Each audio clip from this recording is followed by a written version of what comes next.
RCN. Le son de la différence. Full Santé Mentale sur RCN avec Espoir 54, le CREPSI, la coordination du PTSM 54 et Bipolaire si tu savais. Bonjour et bienvenue dans l'émission Full Santé Mentale, l'émission qui chaque mois démonte les tabous et détricote les idées reçues. Et aujourd'hui, nous abordons un sujet de société, celui des violences sexuelles faites aux enfants. Nous verrons plus particulièrement comment on se reconstruit après avoir été victime de tels actes durant son enfance. Et pour en parler, ce matin, nous recevons Carole Rabolini. Bonjour Carole. Bonjour Thomas. Carole, vous êtes psychologue clinicienne au CMP de la Maison Antigone de Saint-Nicolas-de-Port. C'est cela. Et vous nous accompagnerez durant toute cette émission. À vos côtés, nous avons le plaisir d'accueillir Séverine Legel. Bonjour Séverine. Bonjour Thomas. Séverine, vous êtes infirmière au CMP de la Maison Antigone à Saint-Nicolas-de-Port. Et toutes deux, vous êtes co-animatrices du groupe de parole pour les femmes victimes de violences sexuelles dans l'enfance, c'est bien ça ? C'est ça. Et on reviendra aussi sur toutes les choses que vous faites à côté de ce groupe de parole, bien entendu, dans l'émission. On a l'immense honneur également d'accueillir dans ce studio aujourd'hui, pour nous faire part de son témoignage, Suzanne. Bonjour Suzanne. Bonjour Thomas. Bienvenue à vous. Alors vous êtes maman de 2 enfants, enseignante, et vous avez été victime de violences sexuelles durant votre enfance. Oui, c'est ça. Et vous nous faites donc l'immense honneur et la grande confiance de venir témoigner ici dans cette émission. Merci à vous, Suzanne, et je le précise, vous témoignez donc sous anonymat. À mes côtés, Stéphanie. Bonjour Stéphanie. Bonjour Thomas, bonjour à tous. Stéphanie du PTSM 54, un grand mot. Projet territorial de santé mentale de Meurthe-et-Moselle. Et donc, qui coordonne toutes les actions en santé mentale sur le département. C'est ça. Et on est là aujourd'hui pour déstigmatiser, informer le grand public sur tous les sujets de la santé mentale. Merci Stéphanie. Eh bien, pour démarrer cette émission, avant de passer au micro-trottoir, j'aurais voulu qu'on contextualise juste avec quelques chiffres, en vous rappelant que toutes les 3 minutes, un enfant est agressé sexuellement en France, ce qui représente 160 000 enfants chaque année. Et puis, on peut déjà le dire, il y a un numéro de téléphone qui existe, si vous avez subi ou si vous subissez des violences sexuelles, c'est le 119. Donc voilà, je voulais qu'on donne déjà ce numéro dès le début de cette émission. Stéphanie, on va pas déroger à la règle. Comme chaque fois, tu es allée poser des questions dans la rue sur le sujet du jour. La première question que tu as posée. Si on vous parle de violences sexuelles, à quoi pensez-vous ? Ça, c'est une mauvaise affaire. J'aime pas la violence pour les femmes. Ça, c'est du racaille. Qui fait quelque chose, c'est du racaille. Je pense tout de suite à ce qui est arrivé aux femmes israéliennes, avec des violences où certaines sont revenues complètement détraquées. Voilà, la première image, c'est ça, vous voyez. Puis la violence faite aux enfants, sexuellement aussi. À du harcèlement sexuel, à un viol, je sais pas, ce genre de choses, je pense, ouais. Je dirais principalement des femmes, mais en fait, je pense en même temps les hommes, mais on n'en parle pas beaucoup. On parle beaucoup des femmes, même si je pense que c'est les plus touchés, mais les hommes en font partie aussi, malheureusement, du coup. Le viol, la première chose. Moi, ça me fait penser à 2 choses. Ça me fait penser aux violences intraconjugales et aux violences vers les enfants.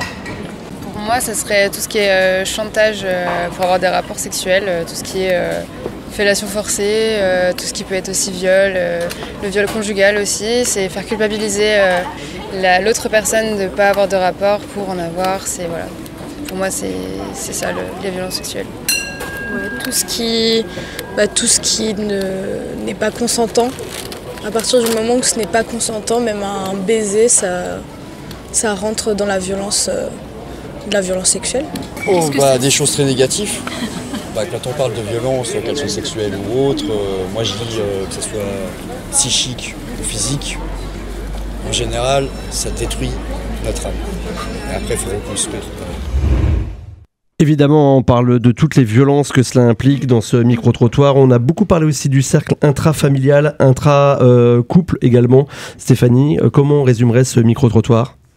On peut dire que les personnes répondant, elles ont vraiment dégrossi. On a un large panel de ce que sont les violences sexuelles. Les violences à caractère sexuel, elles recouvrent les situations dans lesquelles une personne impose à autrui un ou des comportements, un ou des propos. D'ailleurs, il y a une personne qui l'a bien dit, lorsque c'est pas consenti. Un comportement n'est pas consenti, c'est une violence. En d'autres termes, ils sont subis, non désirés par la victime. Elles sont l'expression de la volonté de pouvoir de l'auteur sur la victime. Les violences sexuelles, elles désignent tout acte sexuel commis avec violence, contrainte, menace ou surprise. Ces violences, elles portent donc atteinte aux droits fondamentaux de la personne. Rappelons que personne n'a le droit de vous imposer un acte sexuel que vous ne désirez pas. Quelques chiffres. La prévalence des violences sexuelles en France, elle est considérable. Selon l'enquête Virage qui a été menée en 2015, 14,5% des femmes et 3,9% des hommes ont subi des violences sexuelles au cours de leur vie. Parmi eux, 3,7% des femmes et 0,6% des hommes ont subi une tentative de viol ou un viol. Les multiples enquêtes montrent que la grande concentration de ces violences au plus jeune âge de la vie, plus de la moitié des violences sexuelles déclarées par les femmes et les 2/3 de celles-ci déclarées par les hommes se produisent ou débutent avant 18 ans. On en reparlera, hein, évidemment. Exactement. Vous pourrez réagir tout au long de l'émission sur ce qu'on vient d'entendre. Et je vous propose que maintenant on passe à la deuxième question que vous avez posée, que tu as posée, Stéphanie, dans la rue, sur le sujet. Selon vous, quelles sont les principales victimes ? Les principales victimes, c'est les femmes. Donc, il y a des gens qui violent les femmes. Pas les femmes qui violent les gens. Pour moi, c'est les enfants. L'inceste. Je pense qu'avant tout, ce sont les femmes et les enfants. Il y a peut-être quelques cas de violence intraconjugale contre l'homme, mais bon, je pense que malheureusement, la plupart des cas, c'est des femmes battues ou des enfants maltraités. Moi, je dirais plutôt les personnes qui... Je sais pas, maintenant les jeunes d'aujourd'hui, elles sont trop ouvertes au niveau vestimentaire, etc. Et les garçons, c'est comme si c'était de la provocation pour eux. Du coup, je pense que ça attire l'œil, le regard de l'homme qui a un ego, voilà. Et du coup, ça le pousse à des choses au-dessus de son comportement ou de ce qu'il veut lui aussi. Donc je dirais plutôt ça. Je pense que c'est jeunes filles, hein, certainement. Bon, à mon âge, je pense pas. Ou alors c'est pour voler, plutôt pas violer, mais voler. Voilà. Je pense qu'aujourd'hui, dans notre société, c'est plus les femmes qui seront victimes de violences sexistes et sexuelles. Ça peut aussi être des hommes, évidemment, oui, je l'entends. Et des enfants. Alors, les principales victimes, les femmes. Mais il y a aussi des hommes. Et aussi toutes les personnes vulnérables, même les personnes en situation de précarité, qui du coup vont se prostituer pour avoir un toit, de quoi manger, etc. Sans aucun doute, ça peut être n'importe qui. Ça peut être une femme, ça peut être un enfant, ça peut être une grand-mère, ça peut être tout le monde. On peut tous être victimes, moi j'ai envie de vous dire. Et des fois j'ai même envie de vous dire que même sans l'acte, juste avec le psychique, on peut être victime aussi. On ne sait pas dire non. C'est des choses vraiment négatives, c'est impactant comme ça. Ouais. On ne sait pas dire non. Ça, c'est une phrase, je pense, qu'on va pouvoir redébriefer ensemble.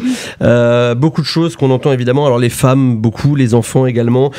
Parfois, les hommes. Et puis, on pourra, je pense, reparler de ce témoignage, hein, de la provocation qui ferait que l'homme serait elle-même, quelque part, victime de cette violence sexuelle. Je pense qu'on aura l'occasion aussi de leur dire que c'est pas vrai. Voilà, Stéphanie, un petit mot sur ce micro-trottoir. Alors, même si les principales victimes de violences sont les filles et les femmes, on l'a bien dit et comme ils l'ont bien dit, le problème peut frapper n'importe quelle personne, quel que soit son âge. Et les auteurs de violences sexuelles sont le plus souvent des proches, pères, frères, oncles, partenaires, mais peuvent être aussi des soignants, des connaissances, des inconnus. Ces violences, elles portent atteinte, comme on l'a dit tout à l'heure, aux droits fondamentaux de la personne, notamment à son intégrité physique et psychologique. Elles sont interdites par la loi et sanctionnées pénalement. Les violences sexuelles, elles recouvrent différentes formes. Agression sexuelle, viol, voyeurisme, harcèlement sexuel. Quelle qu'en soit la forme, ces conséquences pour nous, sont importantes, nombreuses et durables, notamment anxiété, troubles du sommeil ou de l'alimentation, peur intense, culpabilité, dépression, isolement, conduite à risque ou agressive, etc. Elles peuvent donc avoir un impact sur notre santé, mais également sur notre vie sociale, familiale ou encore professionnelle. Ces manifestations, elles sont propres à chaque victime, elles sont variables dans le temps et elles justifient de ne pas rester seul et de chercher de l'aide. On reviendra tout à l'heure sur les conséquences psychotraumatiques, évidemment, que cela peut engendrer, le fait d'avoir subi des violences sexuelles. Mais avant, on va écouter la 3e question qui a été posée dans la rue et les réponses, évidemment, que les gens nous ont apportées. Allez-y, Carole. Alors, je pense que ce qui est aussi surtout important de préciser, c'est qu'il n'y a pas forcément de corrélation entre l'impact psychotraumatique et la gravité des violences sexuelles qu'on aurait pu subir. Finalement, on peut présenter des conséquences psychologiques aussi graves ou aussi dommageables, alors qu'on a été victime d'un harcèlement sexuel, et peut-être présenter des conséquences psychologiques, alors autres, tout aussi dommageables, mais peut-être différentes, et avec un processus de reconstruction qui va aussi être beaucoup plus... qui sera différent aussi, si par exemple on a été victime de viol. Cela dépend aussi effectivement finalement de l'âge, mais aussi de la particularité, parce que dans ce micro-trottoir, ce qui m'a étonnée en fait dans tous ces propos, c'est que j'ai rien entendu sur l'auteur. Finalement, il y a une victime parce qu'il y a un auteur qui existe. Et les particularités de cet auteur-là, la particularité du lien qu'il a avec la victime, la nature des faits, le contexte dans lequel les faits sont intervenus, ce qu'il a pu en dire, ce qu'il a pu en faire, a aussi est aussi étroitement en lien finalement avec l'impact psychologique que ça va avoir. On en reparlera évidemment tout au long de l'émission. La dernière question, Stéphanie, que tu allais poser dans la rue. Si vous étiez victime ou aviez connaissance d'une personne victime de violences sexuelles, quels conseils donneriez-vous pour trouver de l'aide ? Les 2 points les plus importants, c'est les forces de l'ordre, la police, et puis l'entourage. Si la personne a de la famille ou des amis, c'est de ne pas hésiter à en parler, ce qui est malheureusement souvent le plus difficile. Je pars direct sur la flic. D'abord son médecin, une infirmière. D'essayer de parler, déjà je pense que le fait d'en parler, ça va l'aider déjà, elle, à avoir plus loin de ce qui lui est arrivé. Et je pense qu'elle va se sentir mieux dans sa peau, de s'ouvrir, de discuter, d'en parler, de la rassurer, de lui dire que c'était pas de sa faute. Mais je pense que oui, essayer de la guider vers des gens qui sont spécialisés dans ça, parler avec ses parents, son entourage, même avec des gens qu'elle connaît pas. L'essentiel, c'est de s'ouvrir, de parler, de ne pas garder sur soi. Je pense que le fait de garder sur soi, ça te détruit intérieurement. Et des psychologues, parce qu'elle doit avoir quand même, moralement, elle est victime, alors je pense qu'elle peut lui donner des conseils ou la rassurer. On peut donner des conseils, on peut accompagner des gens, on peut aller voir des thérapeutes, des psychologues, on peut parler de nos peines, mais la guérison, elle part de soi. Mais il faut que nous-mêmes, on fasse ce déclic et qu'on se dise, voilà, j'avance, je guéris, je m'auto-guéris. Déjà en parler avec elle, l'écouter, être présente pour cette personne-là et lui conseiller d'aller voir des gens compétents, peut-être une psychologue ou la police carrément, voilà. France Victime, je pense, c'est ce que vous avez à l'université, c'est ce que vous avez dit de contacter. Ouais, je pense que c'est la première chose que je ferais, ou vers la police, ce genre de choses, je pense. Vers le CIDFF, les centres pour les femmes, etc. Les urgences aussi.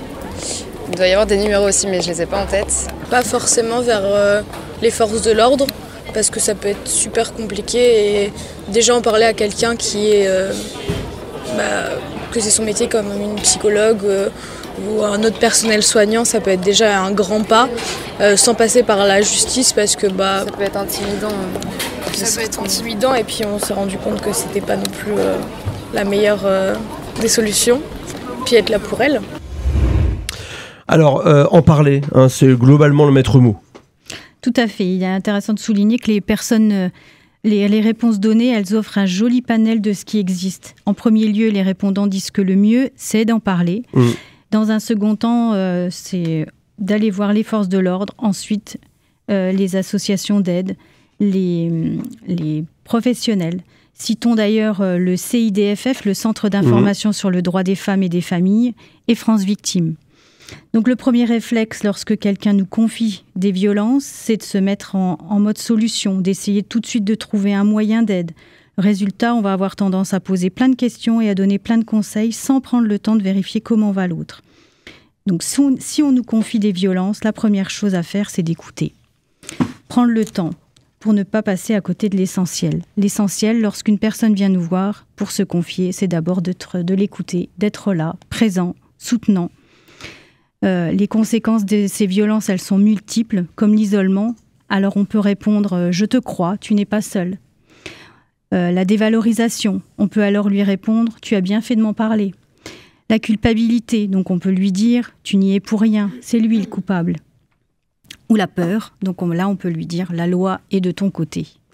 Ces petites phrases, elles paraissent toutes simples, mais elles font pourtant toute la différence. Souvent la personne en face de nous les entendra pour la première fois. Et donc pour la première fois, quelqu'un l'écoutera sans froncer les sourcils. On peut ensuite conseiller la personne d'aller en parler à un professionnel, un thérapeute. Carole et Séverine nous en diront plus tout à l'heure sur les conséquences du psychotrauma, l'accompagnement et les dispositifs existants venant en aide aux personnes victimes de violences sexuelles. Voilà, on retient vraiment en parler. On reviendra ensemble sur justement aussi cette notion de révélation. Je crois que ça va être une des thématiques qu'on va aborder dans quelques instants sur RCN. Peut-être juste le temps pour poser un peu tout ça, d'écouter une chanson de Paul Simon, pardon, je dis une bêtise. Paul Simon, oui c'est ça, hein, j'allais me tromper Suzanne, vous me reprenez. C'est The Sound of Silence.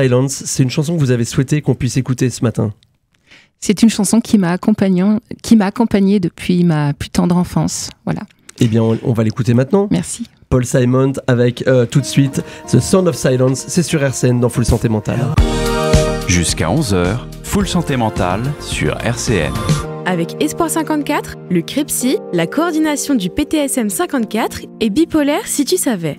Et ce matin, dans l'émission Full Santé Mentale, on parle des violences sexuelles subies pendant l'enfance. On vient d'écouter le micro-trottoir. Carole, je crois que vous souhaitiez réagir à tout ce qu'on a pu entendre, que les gens nous ont des réponses que les gens nous ont apportées dans la rue. Alors oui, on pourrait réagir. Enfin, il y a plein de choses à dire, hein, sur tout ce qu'on a pu entendre, et puis aussi sur la manière dont Stéphanie a pu rebondir, notamment parce que je crois que notre fil d'Ariane aujourd'hui, c'est quand même la révélation ou la difficulté à révéler. Alors bon, on parle beaucoup de la libération de la parole. Moi, je préfère parler de la difficulté à révéler, ou peut-être, dans un premier temps, de partager ou de lever un secret. Parce qu'il y a déjà, d'une part, finalement, qu'est-ce qu'on révèle, à quel moment on conscientise et on comprend ce qu'on est en train de dire. On parlait des violences intrafamiliales. La majorité sont quand même subies par des enfants qui n'ont pas encore peut-être de repères, ou n'ont pas suffisamment de repères ou d'interdits sexuels, qui peut-être vivent déjà des violences sexuelles depuis leur premier âge, sans finalement en avoir conscience. Donc finalement, révéler, c'est pas forcément, à un moment donné, choisir un interlocuteur qui va devenir une personne aidante pour nous. C'est peut-être dire quelque chose d'une réalité sans avoir pleinement conscience déjà de le dire. Bon, ça, c'est le premier aspect. Le deuxième aspect, c'est finalement qu'est-ce que l'autre va en faire. Alors, effectivement... dans un monde bienveillant et idéal, l'autre sera un adulte ou une personne suffisamment mature intellectuellement, sexuellement aussi finalement, pour identifier, parce que parfois, je pense aux adolescentes qui se confient à leurs copines, parce que c'est souvent finalement le premier interlocuteur, c'est souvent du même que soi. Ce sont des enfants qui se confient à d'autres enfants. Tu sais, mon papa, il fait des trucs bizarres à la maison. C'est une ado qui dit, tu sais, il y a un truc bizarre, un truc chelou avec mon frère. Et qu'est-ce que l'autre va en faire? Donc finalement, il faut aussi se dire que le premier confident est peut-être tout aussi démuni que celui qui subit. Eh oui, parce que oui. Et pourtant, en même temps, ce premier confident-là, il est quand même déterminant parce qu'il va renvoyer quelque chose. Et parfois aussi, finalement, c'est peut-être ce que l'autre va renvoyer qui peut aussi nous plonger dans un chaos terrible. Parce que, aller voir son ami quand on a 14 ans pour lui dire, tu sais, j'ai un petit copain, il se passe un truc, et cet ami qui lui dit, mais tu sais, ce que tu me racontes, c'est un viol. Et finalement, à ce moment-là, il y a quelque chose peut-être qu'elle intègre pour la première fois, et là, ça devient terriblement vertigineux, et c'est peut-être à ce moment-là que le malaise, en fait, la précipite dans un état de détresse. Et puis après, qu'est-ce qu'on va en faire? Est-ce qu'on se tourne vers des adultes?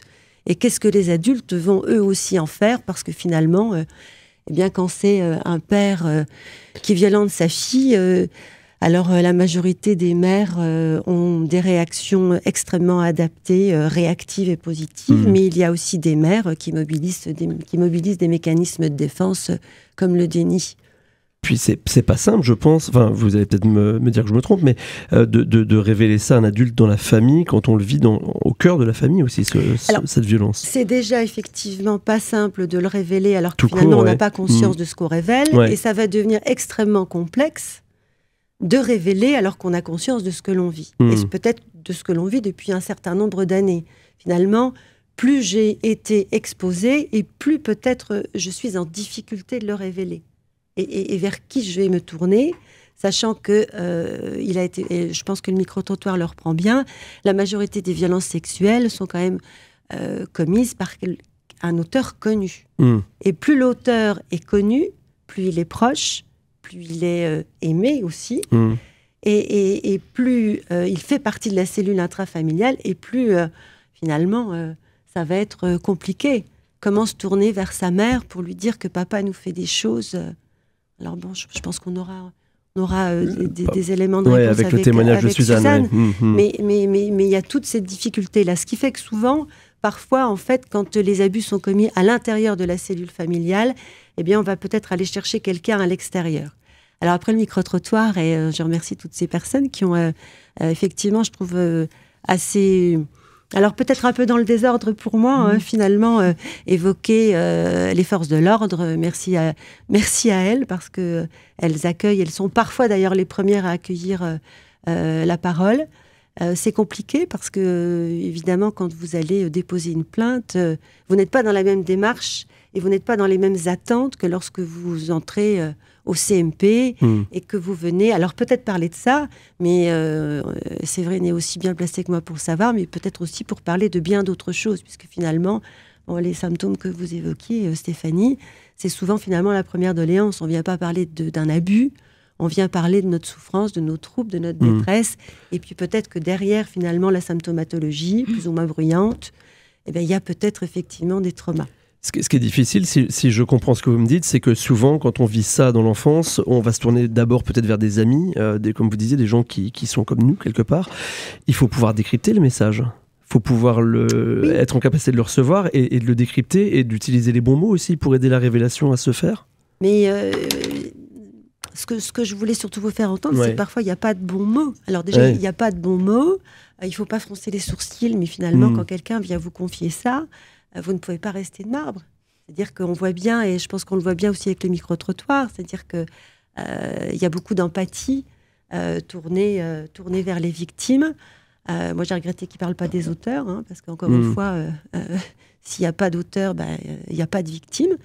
Et finalement, quand une enfant se tourne vers une autre enfant, on ne peut pas attendre d'une autre enfant qu'elle ait une réponse adaptée. Elle est elle aussi une petite fille, alors qui peut-être effectivement va aller...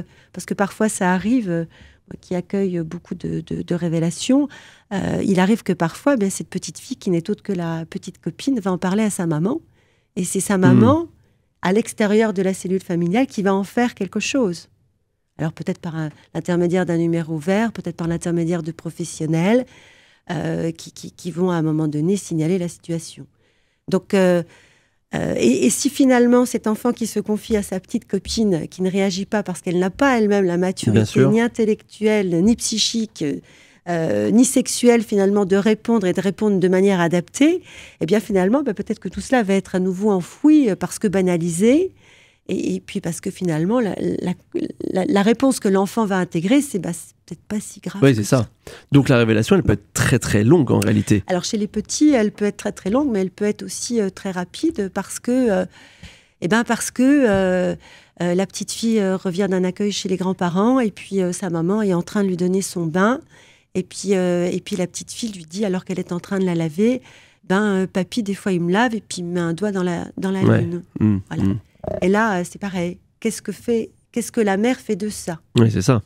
Alors, comment est-ce qu'elle l'intègre? Alors, de toute façon, c'est déjà extrêmement violent pour elle. Bien sûr. Et quel mécanisme de défense elle va mettre en place? Est-ce qu'elle crédibilise immédiatement la parole de sa fille? Est-ce qu'elle s'en remet à des professionnels? Parce qu'on a parfois des parents qui sont désespérée et bouleversée en disant voilà ce que vient de me dire ma fille, je ne sais pas quoi en penser. Alors, je ne sais pas quoi en penser parce que le grand-père dont elle parle, c'est mon père. Bien sûr. Et ce père-là n'a jamais eu, dans mon souvenir, de comportement inadapté avec moi. Donc, je n'ai pas grandi auprès d'un père incestueux. Du moins, c'est comme ça qu'elle a intégré les choses et comme ça qu'elle l'a vécu, parce que ça n'a pas été le cas. Il n'y a pas eu de passage à l'acte. Et pour autant, peut-être que ce grand-père-là est devenu un grand-père incestueux. Le rôle des médecins, parce que les médecins peuvent avoir un rôle aussi dans la révélation, pour accompagner la révélation, est-ce qu'il y a peut-être... Alors, pas que les médecins. Pas que les médecins, ouais. Tous les professionnels de santé, mais tout citoyen aussi Bien sûr. a obligation, lorsque on nous signale des faits qui concernent des mineurs, et des mineurs qui seraient encore au contact d'un auteur supposé, de révéler. Alors, on n'est pas obligé de révéler directement, mais il y a aussi des numéros verts qui existent et des plateformes qui vont se saisir finalement de votre témoignage pour pouvoir les porter à la connaissance des autorités compétentes. Oui, donc c'est toujours important, quoi qu'il arrive, même si on peut avoir des doutes, d'en parler, quoi qu'il arrive. Il faut en parler. Quoi qu'il arrive. Voilà. Il faut peut-être pouvoir examiner les situations et porter la parole de l'enfant, et puis aussi faire un état des lieux, notamment de la situation familiale, si les victimes ou présumées victimes peuvent encore être exposées à un risque immédiat. Vous voulez bien, on va se tourner vers Suzanne, qui a accepté donc de venir témoigner ce matin dans l'émission. Suzanne, vous, la révélation, ça s'est passé comment ? Vous voulez bien nous raconter un petit peu les étapes qui vous ont amené à révéler ce qui vous est arrivé dans l'enfance ? Oui, alors effectivement, c'est un très long chemin vers la prise de conscience et vers la possibilité de prendre la parole. D'abord, je voudrais dire que si je viens ici, c'est une continuité logique dans mon cheminement personnel. Pour moi, c'est une sorte de fierté aussi de pouvoir aussi transmettre mon témoignage. Alors, je vous remercie de cette possibilité-là. On en est très heureux et très honorés, Suzanne. Alors en effet, de l'âge de 8 ans jusqu'à l'âge de 16 ans, j'ai subi des violences sexuelles avec un père qui entrait dans ma chambre tous les dimanches matins pendant que ma mère prenait son bain. Et d'ailleurs, à l'époque, je rêvais que cette mère puisse me délivrer définitivement et découvrir une scène de ces séances ritualisées. Mais ça n'est jamais arrivé. Tout s'accomplissait toujours dans un silence absolu et une omerta parfaite, puisque mon père répétait sans cesse « C'est notre petit secret. Tu ne dois absolument rien dire à maman, sinon elle ne s'en remettrait jamais. » Donc voilà. À 8 ans, c'est difficile de pouvoir parler, on ne peut pas parler. Un jour, quand j'ai eu 10 ans, je me suis tournée vers ma petite cousine qui avait le même âge que moi et je lui ai posé cette question, ton père aussi, il va dans le lit le matin avec toi, est-ce qu'il se met aussi au-dessus de toi ? Alors, quand j'ai vu le regard ahuri de ma cousine, j'ai tout de suite compris que j'avais dit quelque chose qu'il ne fallait absolument pas dire et je me suis tue. Mais je me suis enfermée dans un silence, je sentais que c'était pas du tout d'à propos. D'ailleurs, elle m'a répondu quelque chose qui avait rien à voir. Oh oui, mon père, il ronfle beaucoup, alors depuis sa chambre, je l'entends. Un jour, sur les ondes, j'entends une chanson de Serge Gainsbourg, Lemon Incest. Oui. Et j'ai 12 ans, je suis collégienne. Et surtout, je me souviens des copines de mon âge qui décryptent les paroles de cette chanson et qui sont très dégoûtées, en fait. Et là, je prends une claque en plein visage parce que je découvre avec effroi pour la première fois que ce que je vis à la maison n'est pas normal, en fait. Voilà, j'ai 12 ans. Et donc, à ma façon, je vais commencer à m'exprimer, en fait, mais pas en verbal. C'est-à-dire, je vais faire des fugues, je vais faire des crises de boulimie. Voilà, je fais tout ça. Je ne sais pas pourquoi je l'ai fait, mais je l'ai fait. Et beaucoup plus tard, quand je vais être toute jeune étudiante, donc avec un petit ami, où je me sens suffisamment en confiance avec lui, je vais pouvoir réussir à verbaliser ce que j'ai subi. Et à l'époque, je reçois une vraie écoute, vraiment une empathie. Il me dit « Je te crois, vraiment je te crois, c'est bien de me l'avoir dit, mais il va falloir que tu sois forte et que tu te taises, parce que sinon tu vas détruire toute ta famille. » Ah donc, moi, j'avais terriblement honte, en fait, de ce qui m'arrivait. Et donc, je culpabilisais beaucoup sur le mal que je pouvais faire en parlant. Donc, encore une fois, il fallait se taire. Voilà. Et finalement, c'est un déclencheur extérieur un élément déclencheur qui va rompre définitivement mon silence. J'ai 28 ans et une copine de ma petite sœur va porter plainte contre mon père avec comme chef d'accusation viol sur mineur de moins de 15 ans. Donc une instruction est ouverte, il va y avoir un procès, l'incarcération du père, etc. Mais pendant l'instruction, en fait, le juge va me convoquer, comme il convoque tous les gens de la famille. Et mon père tient à m'accompagner à ce premier rendez-vous et juste avant d'entrer à l'audience, me dit « Tu sais bien ce que tu as à dire, tu ne te trompes pas. Hein. » Vous pouvez rappeler l'âge que vous avez à ce moment-là? J'ai 28 ans. 28 ans. Oui. Et pendant 4 heures, en fait, le juge me cuisine. Pendant 4 heures, je ne desserre pas les dents et je vais brosser un portrait très élogieux de mon père, un père bienveillant et normal, hein, voilà. Mais à partir de cet instant-là, quand je sors de ce rendez-vous, je suis comme une cocotte minute, en fait. Ouais. Voilà, je suis prête à exploser. Et là c'est vraiment le commencement. Et oui. Quand vous dites commencement, c'est comme si c'était de la conscientisation du fait que je ne peux plus revenir en arrière, que je vais devoir parler, je vais devoir m'exprimer, je vais devoir commencer un cheminement vers une guérison. J'en suis pas encore là. Sortir du silence. Sortir du silence, ouais, tout à fait. Ouais. Ce qu'on pourrait appeler le début de la révélation, peut-être un petit peu. Absolument, ouais, tout à fait. Et puis en fait, voilà, quand tout est sujet à l'expression des émotions, moi j'ai ressenti tout de suite l'urgence immédiate d'aller consulter un psychothérapeute. Ouais. D'ailleurs, c'est un leurre de penser qu'on peut y parvenir seul. Ouais. C'est impossible. Il fallait purger en fait le trop plein de vapeur là pour faire descendre la pression, au moins pendant quelques instants. Et en fait, quelques semaines plus tard, je retourne voir ce même juge. Je reviens sur toutes mes déclarations. Il est d'une aide incroyable. Ouais. C'est lui le premier qui va vraiment officialiser en fait ce terme de victime en fait. Et il va me donner un conseil extraordinaire. Il va me dire fuyez à 1000 km de ces gens-là. Éloignez-vous, protégez-vous. Voilà.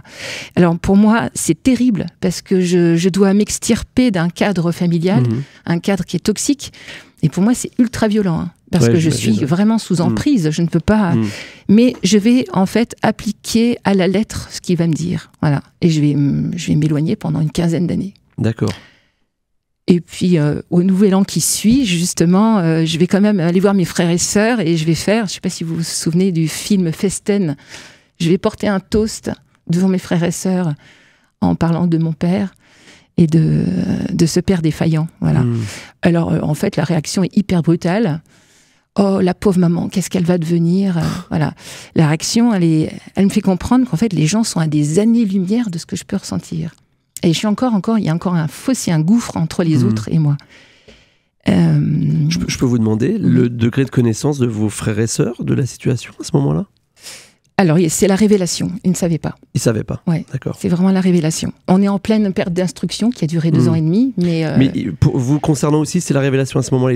Ils l'apprennent à ce moment-là. Oui, ils l'apprennent à ce moment-là. Et donc leur réaction, si je reprends, c'est la pauvre maman. Voilà, c'est ça. C'est de penser à la mère qui vit à côté d'un conjoint qui est un pervers sexuel. D'ailleurs, je vais quand même aller voir ma mère, même si je suis coupée de tous, pour me confronter à elle et pour savoir vraiment ce qu'elle a dans les tripes. Si à l'époque tu savais, est-ce que tu m'aurais aidée? Est-ce que tu m'aurais sauvée? Et en fait, en vain, parce qu'elle a cette phrase terrible. Elle me dit, si tu pourrais me donner la preuve vidéo de ce que tu me dis, je ne te croirai jamais. Voilà. Donc en fait, cet abandon-là, en fait, c'est la pire des blessures que je vais avoir à supporter. Voilà.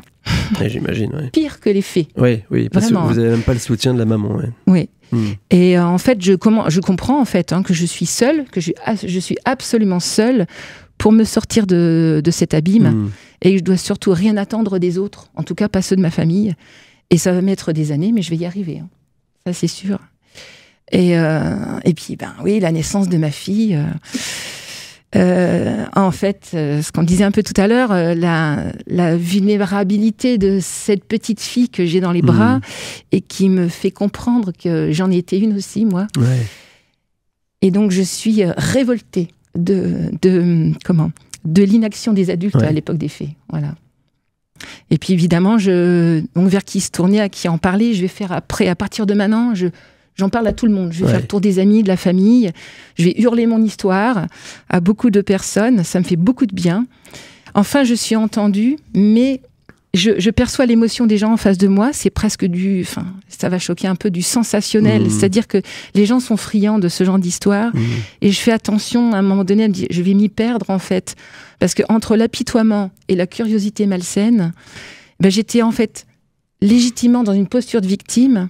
Mais je restais en fait dans ce mode de fonctionnement et finalement, quelque part, je me complaisais à me plaindre et je fonçais droit dans le mur en fait parce que je subissais mes émotions et je n'avais pas le contrôle de ma vie puisque je ne savais pas encore, j'étais incapable de me défendre contre des gens malveillants, des gens qui allaient me manquer de respect. Et effectivement... on peut continuer à consulter pour des bobologies dans la vie, pour subir des insomnies, pour encaisser des relations toxiques au travail, dans un couple. Moi, j'ai bien connu tous ces états de fragilité et de vulnérabilité extrêmes, mais j'avais très peur de m'enfoncer dans une déprime, voire une dépression, et donc me laisser submerger par des émotions négatives qui m'empêchent de vivre ma vie. Et donc, qui était devenu invivable pour moi. Voilà. Et donc, il était temps de prendre le contrôle sur ma vie et de travailler ces émotions avec des psychothérapeutes. Il y a eu tout un parcours qui a été mis en place. Je voudrais dire une chose, quand on a préparé cette émission, vous m'avez dit quelque chose que j'ai trouvé très fort, c'est j'ai été victime, mais je veux pas que ma vie se résume à ça, puisque j'ai accompli de grandes choses. C'est ça aussi la révélation, c'est comment on se reconstruit, comment on construit quelque chose de différent. Vous le dites dans vos témoignages, si je résume, et si je reprends un petit peu ce que vous dites les gens, je voulais pas qu'ils s'apitoient, il y a un peu de sensationnalisme. Et quelque part, ça vous enfermait dans ce statut de victime. Et c'est peut-être là qu'on va revenir un petit peu sur tout le parcours que vous avez mis en place et suivi avec Carole et Séverine, parce que quelque part, c'est aussi comme ça que vous avez reconstruit les choses, non ? Et que vous avez construit autre chose que ce statut de victime. Oui, effectivement. En fait, c'est la psychothérapie et le groupe de parole. On va en parler. On va en parler, bien sûr. C'est tellement complémentaire de la psychothérapie individuelle parce que il y a cet effet miroir en fait. On se retrouve dans les mots de l'autre. On comprend ses propres mécanismes à travers l'histoire des autres. Alors moi, je suis maîtresse d'école et quand en classe, je donne une consigne à mes élèves qui ne semblent pas la comprendre, en fait, naturellement, on fait toujours ça. Je me tourne vers les élèves et c'est eux qui reformulent. Et là, j'entends toute la classe dire « Ah oui, ça y est, on a compris ». Donc, en fait, pour moi, le groupe, c'était ça, en fait. Il y a cette profondeur, cette légitimité de la personne qui témoigne. En fait, on est des sœurs de souffrance, en fait. Et on se comprend. Et c'est un effet très puissant. C'est très galvanisant. Ouais, je me souviens, parce que on a travaillé ensemble en individuel, en thérapie individuelle un certain temps, avant en fait que vous intégriez le groupe. Donc on se connaissait bien, on va dire, avant que Suzanne intègre le groupe. Et je me souviens, alors durant les séances de groupe, on se voit en individuel pour débriefer un petit peu et puis se réapproprier sa propre histoire au travers de l'histoire de l'autre. Et je me souviens notamment d'une fois où vous m'avez dit, et d'ailleurs je l'ai repris dans un écrit, c'est drôle, elles disent la même chose que vous, mais je ne l'entends pas de la même manière. C'est-à-dire cette légitimité, c'est-à-dire ces sœurs de souffrance, finalement, peut-être que les mots peuvent être les mêmes, mais ne sont pas énoncés de la même place et ne trouvent pas le même écho.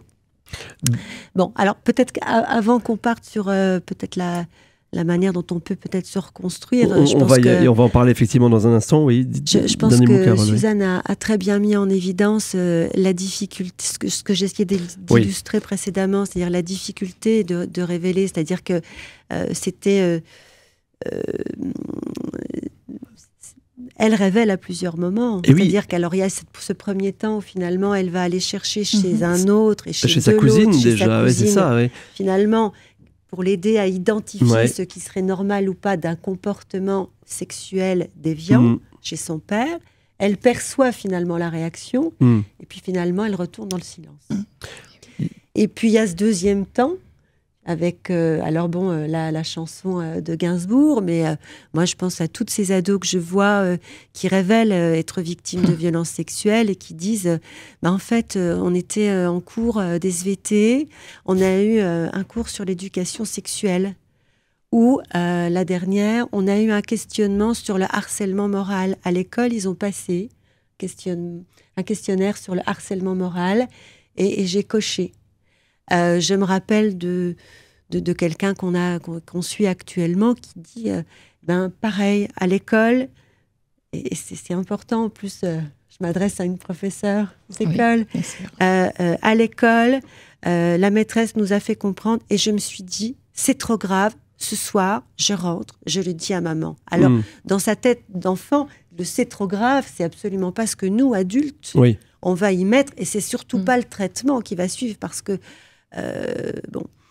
Suzanne, finalement, et je pense que c'était aussi, c'est pas n'importe qui, cet homme à 28 ans, c'est aussi un homme de loi.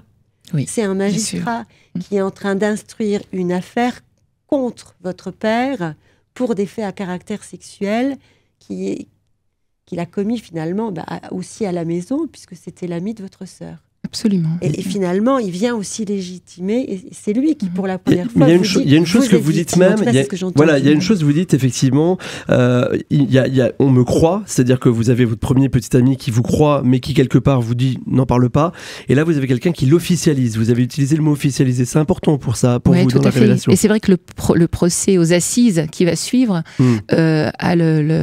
théâtralise énormément et remet à sa place la victime, l'agresseur, voilà, pour la première fois. Et puis la société est derrière, sur les bancs, et entend tout. Voilà, c'est officiel. C'est ça. On ne peut plus revenir là-dessus. Et là, on sort un peu de l'omerta familiale quelque part. Ah, complètement, oui. Même si elle durera encore longtemps. Oui, et on va en reparler. Je vous propose, on va faire une très très courte pause, le temps d'une virgule, et on va parler un peu de tout le parcours qui permet de se reconstruire. Jusqu'à 11h, Full Santé Mentale sur RCN. Avec Espoir 54, le CREPSI, la coordination du PTSM 54 et Bipolaire si tu savais. Séverine, on vient d'entendre à l'instant tout ce qui permet de commencer la reconstruction, qui est la révélation. Et on va maintenant, je pense, si vous le voulez bien, parler de tout le processus qui permet de se reconstruire. Séverine, vous êtes donc animatrice avec Carole de groupe de parole pour les femmes victimes de violences sexuelles dans l'enfance. C'est quoi tout le processus qu'on peut mettre en place pour accompagner cette reconstruction ? Alors déjà, ce qui me paraît important, c'est d'avoir un suivi individuel régulier avant d'envisager de participer à un groupe de parole, parce que il est nécessaire de mettre des mots sur ce traumatisme en travaillant sur l'impact de celui-ci sur la pensée, sur le corps et aussi la relation à l'autre. Le suivi individuel fait émerger aussi les ressentis émotionnels pour libérer la parole et les souffrances qui sont enfouies, au risque de les voir emprunter d'autres biais comme la somatisation ou les désordres les difficultés d'ordre sexuel. Le travail individuel fait aussi émerger quelque chose d'important, c'est la culpabilité et la honte qui sont mises en lien avec la notion de responsabilité liée à l'acte. Ce suivi aide à déculpabiliser. Une victime qui va mieux, c'est une personne qui culpabilise moins, qui ressent moins de honte et surtout qui comprend qu'elle n'a jamais été responsable des actes de l'agresseur.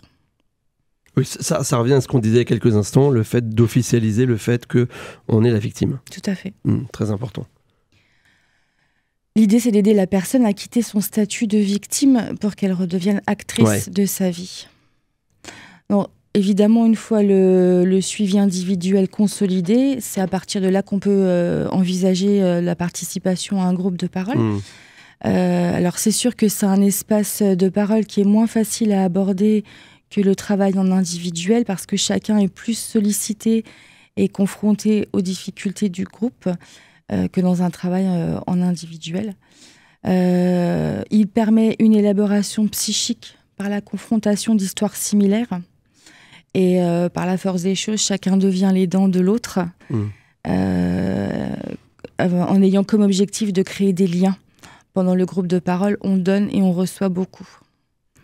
Le groupe libère la parole et favorise la mise en mots des émotions qui ne sont pas toujours reconnues ou pas toujours acceptées, grâce à l'effet miroir du vécu de l'autre. Et comme l'a dit tout à l'heure Suzanne, c'est un réel levier thérapeutique. Suzanne, ce groupe de parole, donc vous le disiez, ça a été un peu pour vous la possibilité justement de vous retrouver pas seul, confronté à la situation que vous avez vécue? Oui, voilà, c'est pouvoir mettre des mots sur les émotions et puis... Ce que disait Séverine à l'instant, en fait, finalement. Voilà, voilà.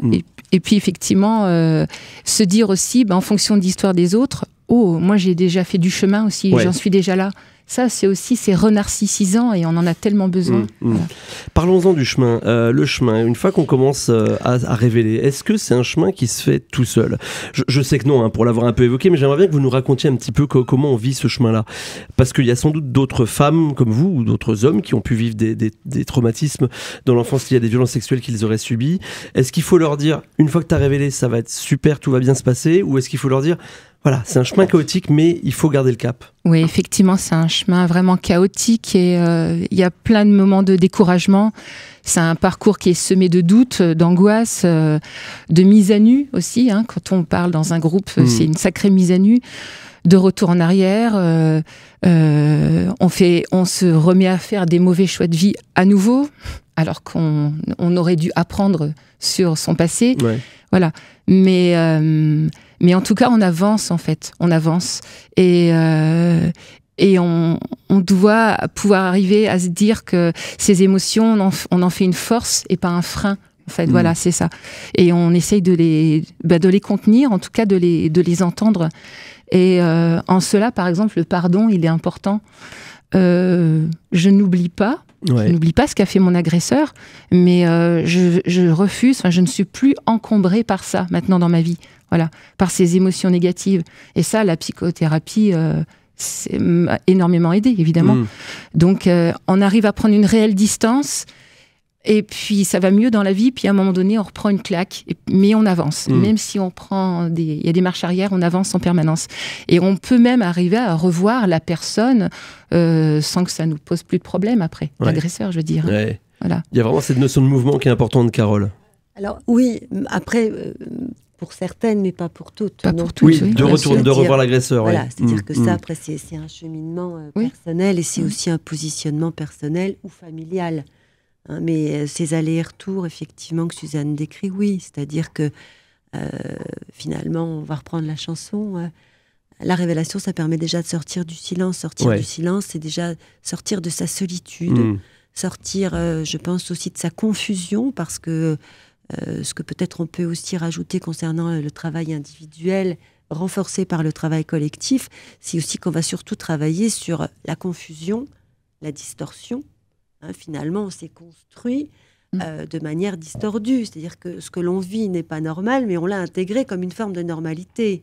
Et puis, en fonction aussi de l'équipement, du fonctionnement psychique et de l'équipement psychique de l'abuseur, et bien finalement, qu'est-ce qu'il aura aussi induit ? C'est-à-dire qu'il aura façonné sa victime pour en faire sa chose. Donc, une fois qu'on est chosifié, eh bien, on est dans une telle confusion que finalement, on porte la responsabilité du secret, puisque finalement... Bah oui, on l'entend bien d'ailleurs dans ce qui est dit. Et puis on porte on finit par porter aussi la responsabilité de l'abus. Donc il y a quand même tout un travail de déconstruction pour permettre justement de travailler sur des distorsions, sur le façonnement qui a été induit par l'autre. Et en général, sur un enfant... par un adulte et peut-être là en l'occurrence par un père, donc finalement par celui ou celle qui est la plus proche de nous et qui devrait nous garantir sécurité et amour. Si on essaie de résumer, si je comprends bien, les étapes, c'est la révélation, le travail individuel, le travail collectif qui permettent de se reconstruire. Oui, alors après la révélation, est-ce qu'on choisit dans un premier temps, est-ce qu'on va vers le judiciaire ? Certains font ce choix pour des raisons multiples, d'autres vont vers des professionnels de santé, et puis d'autres, en fait, ne vont vers ni l'un ni l'autre, mais ils s'effondrent. Finalement, parfois, et c'est ce qu'on appelle la décompensation psychique, dans des moments de décompensation, il y a quelque chose, peut-être d'une partie du secret qui émerge, ou peut-être que les professionnels vont aussi aider à faire émerger, c'est-à-dire que c'est quand même une question qu'on pose de manière maintenant quasi systématique. Avez-vous été victime de violences ? Alors peut-être pas forcément de manière aussi intrusive et aussi effractante de violences sexuelles, mais à un moment donné de repérer aussi si finalement dans la construction il peut y avoir des événements traumatiques. Alors je pense à des adultes qu'on va recevoir. Le temps va nous manquer. Ce que je vous propose, parce que j'aimerais bien quand même qu'on donne quelques contacts à qui s'adresser. Peut-être Séverine, vous avez peut-être quelques infos à nous donner, quelques conseils à nous donner.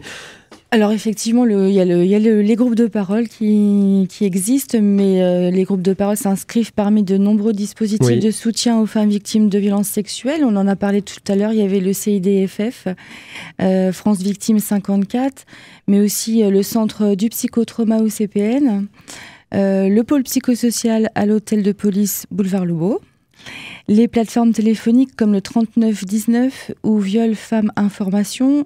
Je vais me permettre de donner le numéro, c'est 0800 05 95 95, et aussi des autres associations comme Arelia. Et bien évidemment, la liste n'est pas exhaustive. Bien sûr, donc notez bien, on vous les mettra en lien avec cette émission. Je vais vous remercier toutes les trois d'être venues dans ce studio ce matin. Merci beaucoup Suzanne de nous avoir livré votre témoignage et de nous avoir montré qu'on peut se reconstruire et qu'on doit se reconstruire quand on a subi des actes, des violences sexuelles pendant son enfance. Merci à vous Suzanne pour cette confiance. Merci à vous. Merci Carole Rabolini. Je rappelle que vous êtes psychologue clinicienne au CMP à la maison Antigone à Saint-Nicolas-de-Port. Séverine Legel, vous êtes infirmière également au CMP de la maison Antigone à Saint-Nicolas-de-Port. Et toutes les deux, entre autres, vous portez ce groupe de parole femmes victimes de violences sexuelles dans l'enfance.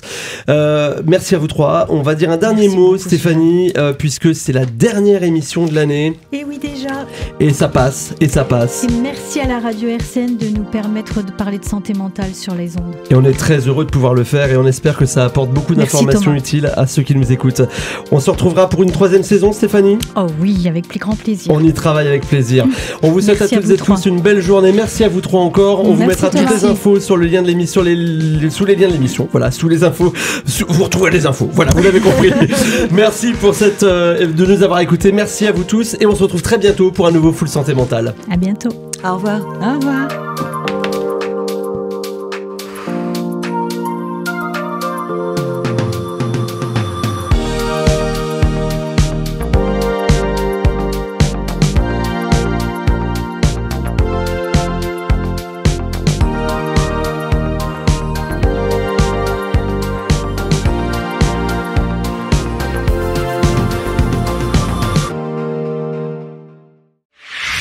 RCN, www.rcn-radio.org